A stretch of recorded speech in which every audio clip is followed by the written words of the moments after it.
This video is about the verbal system in classical Syriac, and specifically about the way you attach object suffixes to the Syriac verb. Now this is very common in Syriac.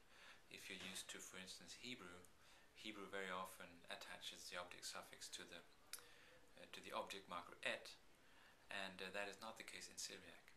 So this is a very common phenomenon in Syriac, and it is made complex by the existence of many different variants of the same suffix, depending on which on the ending, on let's say the originally historic ending of the verb form in question. So exercise 7 of Takamitsu Muraoka's classical Syriac grammar is it's the last of his 7 exercises, and it's also the most instructive one, also the most terse one. And it's instructive for several reasons. One that I did mention, that it's common and it's complex. Also, it forces you to work with the paradigms. You really get to familiarize yourself with the paradigms, both for the regular verb and for the verb with third yud as a radical, and also the paradigms with object suffixes. So it's highly recommended that you do this exercise, and after doing the exercise, watch this video.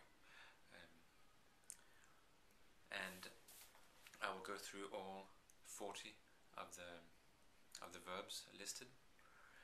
Note that Muraoka sometimes or several times does not give all the options. A couple of times he does mention that one verb with suffix is ambiguous, and there are several more instances where the form is ambiguous and he doesn't mention it. I will mention it here. Also, a couple of times he gives the wrong answer in his key, and he also sometimes makes simply mistakes in the Syriac. So please don't be confused by that. And let's start from the beginning. Sentence 1 is shalchuch, they sent you, third masculine plural in the pe'al, and with the suffix kaf, which is you in the masculine, and it is a regular perfect pe'al, not the imperative here. Simply, they sent you. And the second form in the exercise, number 2, is schlachte, I sent him. And note that it's schlachte, not schlachthe. The difference between t and th is important, because the T, the hard T here, with the kushaya, is a marker of the first singular, whereas the soft T, th, schlachte, would be third singular feminine. This distinction between third singular feminine and first singular with th and t is an artificial distinction that was made later in the language, and that serves the purpose of telling these two forms apart. Note also the form of the suffix for the third masculine singular, namely him or it. This form is, this suffix is extremely common in the text that we have, and it is written in many different ways. The form that you have here is a regular he with an e, with a long e in front. Note that there's a long e and a he, no yud, no silent yud. As you will see later, it's this suffix will sometimes have a silent yud in front of it, but in that case it's actually not the suffix. It looks like it, but it's not. It's it's the feminine version. So a rule of, well, not a rule of thumb, but actually an important rule, or a very helpful rule as you study Syriac, is that the hey, when it comes as a suffix, has to look like this in order to be the masculine. A hey will come with in all sorts of other combinations, particularly vowels in front of it and a yud in front of it, a silent yud in front of it, or even a non-silent yud in front of it, and those will be the feminine.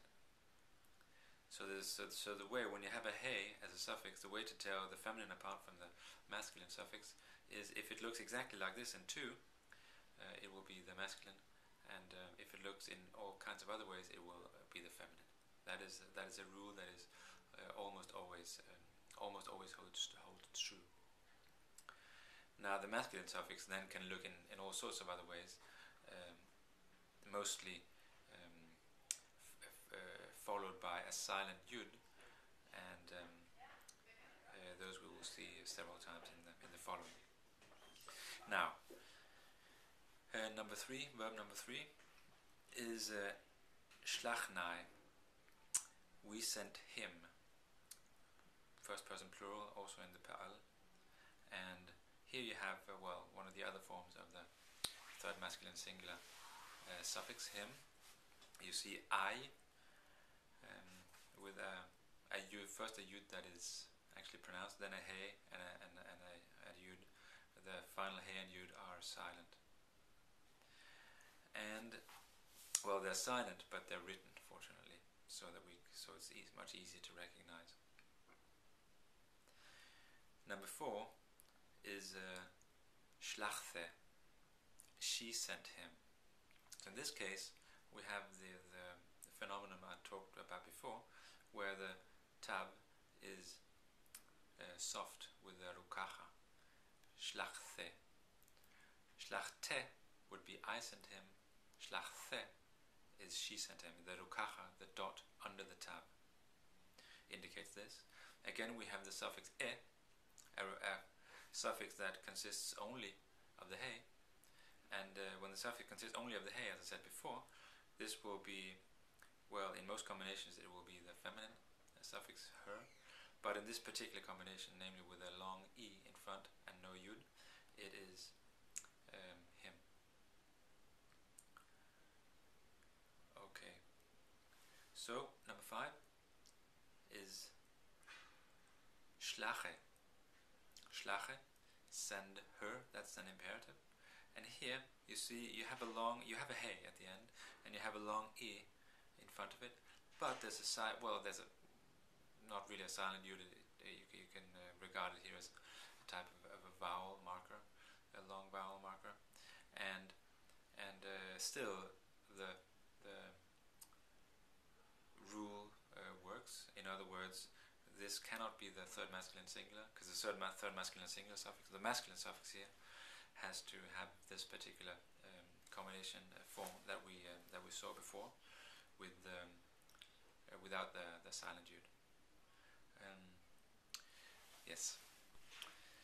And number 6 in exercise 7 is neshlechunachon. They will send you. So an imperfect. The nun prefix used for third person, as well as first person plural, but also here third person plural. It's also used in the third singular.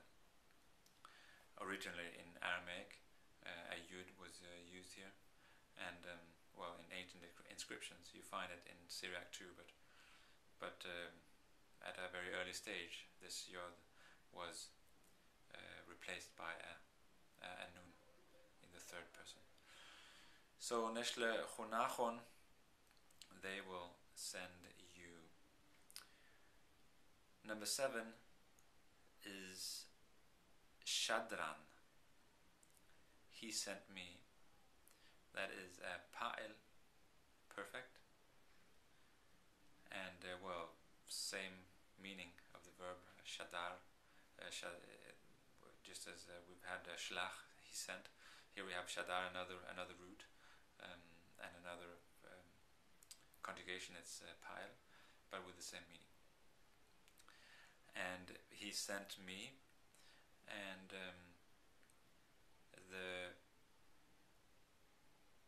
if you look in the paradigm, you find that without a suffix, the perfect masculine third singular will be identical with both the perfect feminine plural and also the imperative masculine singular.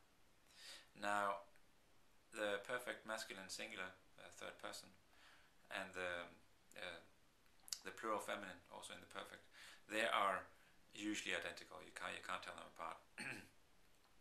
So I won't talk about all the times that that there's an ambiguity there. That's common. That's usual. However, you might think that there's an ambiguity here also with the imperative, but there's not, because the imperative in the singular masculine adds a yod. So that would be shadrain. If you wanted to say send me to a man, masculine singular, send me shadrain. But shadran is he sent me. Okay. 8 is lam shadruthan, to send us. Pa'el again. This is an infinitive indicated by the mem, and also the lamed in front. And the irregular infinitive would be lam shadru, and the tav is added in front of suffixes. Lam shadru than, to send us. 9 is chadrinan, she will send me. Muraoka has he will send me, but that's not correct. She will send me.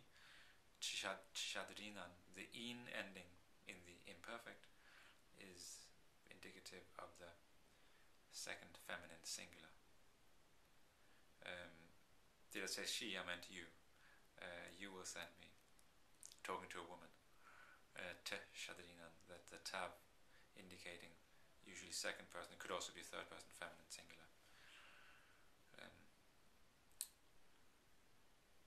Yes. And number 10 is shadru.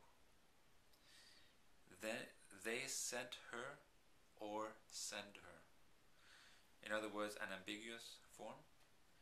The imperative plural, as opposed to the imperative singular masculine, the imperative plural is identical with the perfect plural third masculine. So they sent her and send her when you speak to several men is the same form. Number 11 is shadartiu. Shadartiu. You sent him. And how can we tell that it's you sent and not I sent, or well, actually, you sent him. This is feminine. You talk to a woman. How do we know that it's feminine, not masculine, or even another form?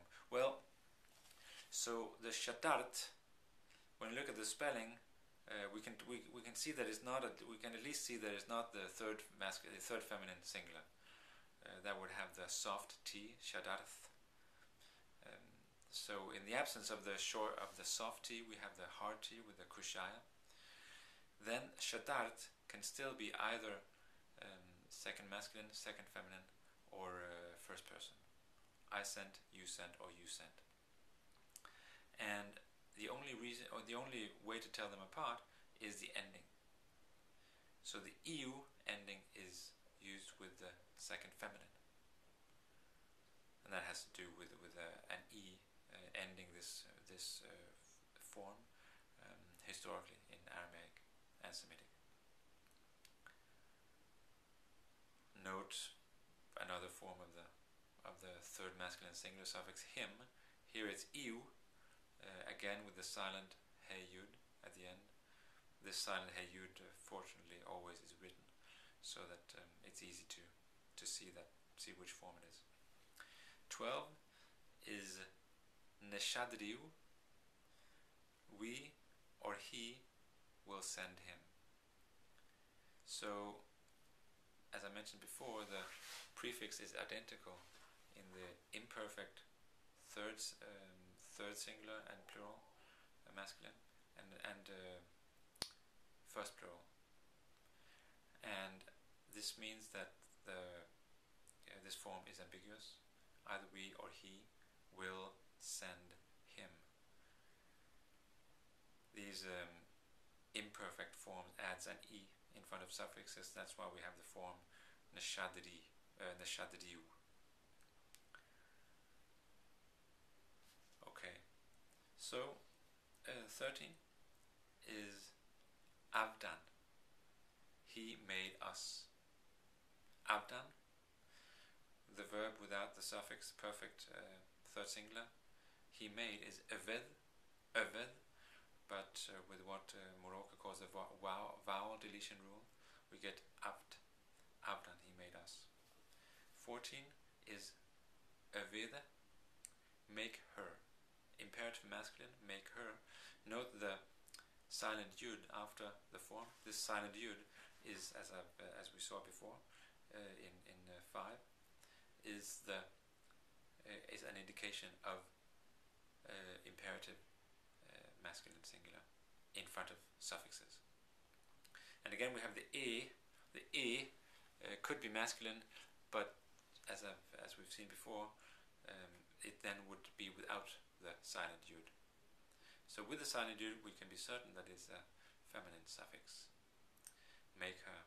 Note also that the vowel deletion rule does not apply here to the imperative. Evede, it's not avde. In 13 we have we had avdan, the perfect where the vowel deletion rule operated, but not here. Eved, we have the root vowel e. Eved, evede, maker. Okay. 15 is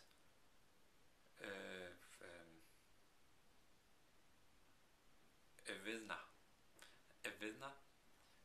We made her. We made her. Evidna. Evidn would be the regular form without the suffix, and added a to get the suffix form. We made her. 16. Te'ebedai. She will make him, or you will make him. So, again, an ambiguous form. This is absolutely common for the imperfect. Actually, in other Semitic languages too, Hebrew and Arabic. Here, the Syriac. You speaking to a man and she speaking about a woman have the same imperfect form. 17. Avdun. They made us. Avdun. 18. Eshkachach. Eshkachach. He found you, or I will find you. This is unusual to have this verb. Eshkach has some funny vowels in the afel. We would expect ashkach. Eshkach, he found you, or I will find you. Either imperfect or perfect. Perfect, he found you, or imperfect, I will find you. This is common in the afel. The afel first person singular, imperfect, he will find you, is identical with the third masculine singular, he found you. 19. Ishkachta. I or you found her. Same form as in 18. Ishkacht. I or you. No, same verb as in 18. Here in the perfect second or first singular, I or you found her. 20 is apakun, they brought me out, or bring me out. And I said apakun, I mean apekun, they brought me out. It's the root nefak, to go out, and in the afel, to bring out, the nun is assimilated with the p.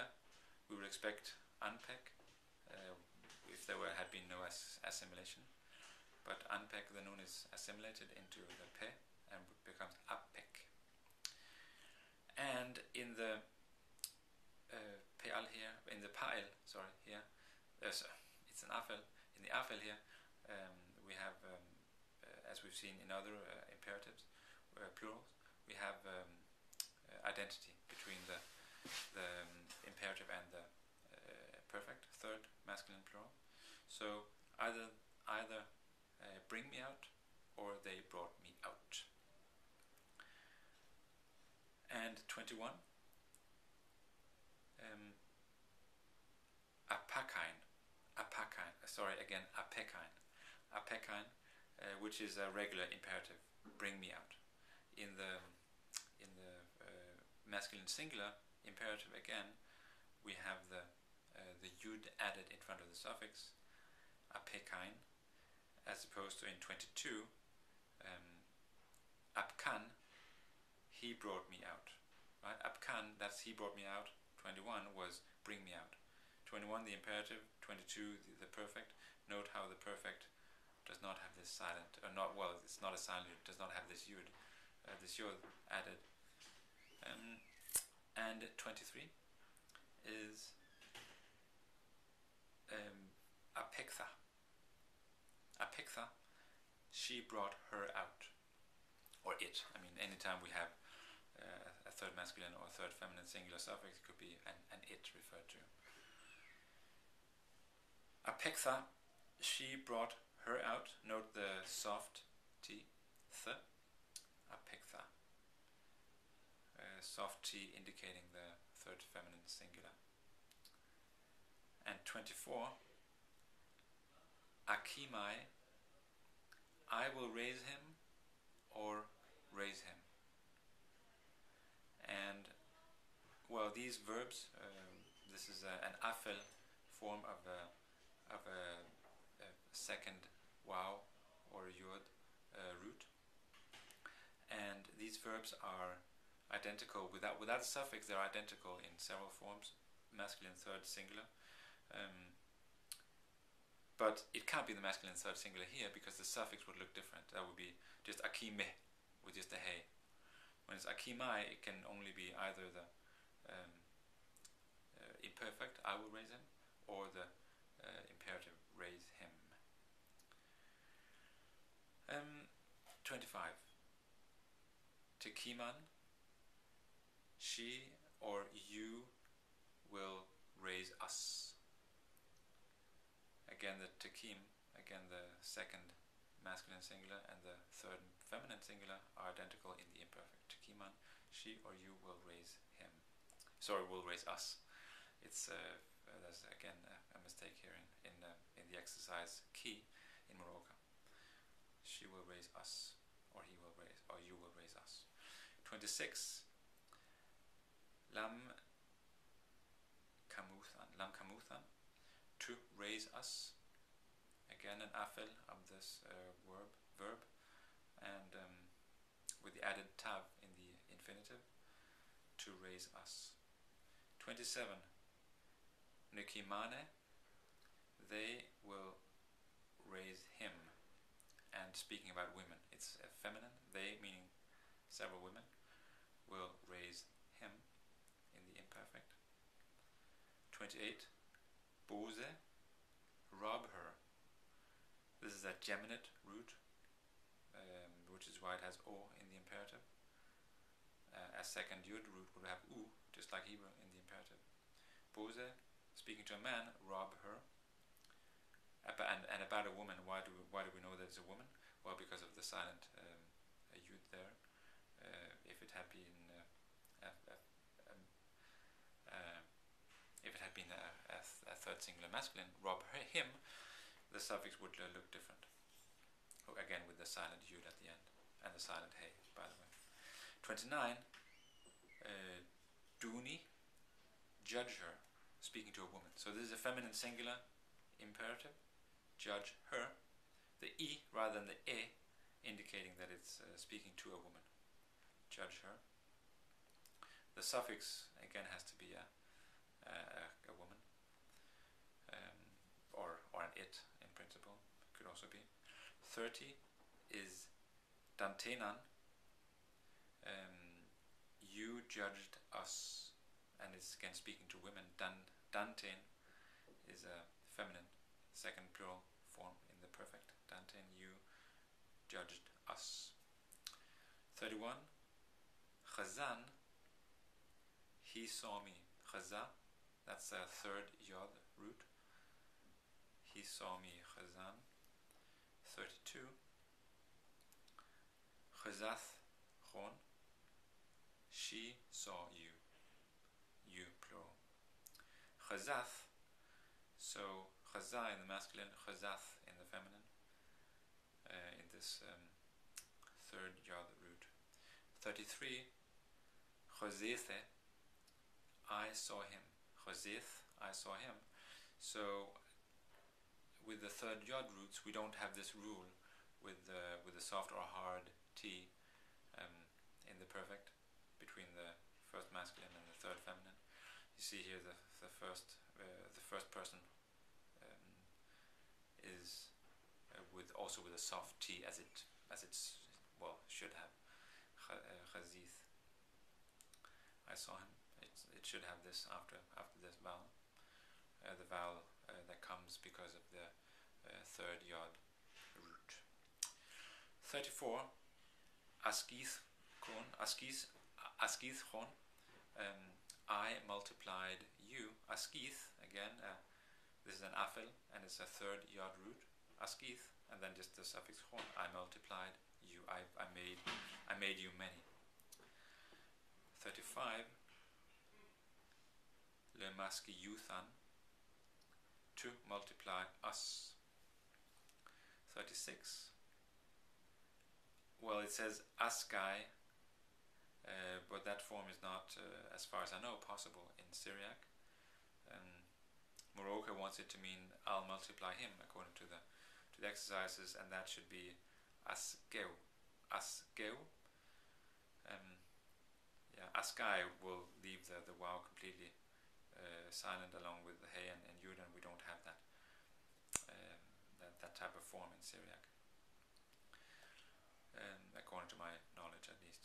So 37, we have an imperative, multiply us, askan. It cannot be a perfect. That would have a yud. Askian.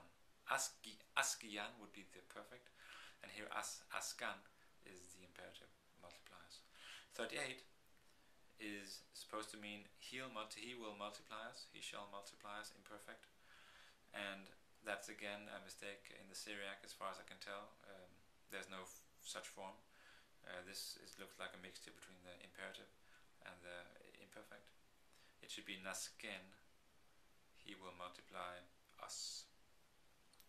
39 is chaza'u, they saw her or see her. Note the aleph here is added, and aleph is here a real consonant, makes a stop. Chaza'u, they saw her or see her. And 40, and finally, is chazayai, they saw him, talking about several women. So third feminine plural, perfect. They saw him, chazayai. Okay, that's it for exercise 7 in Muraoka's grammar.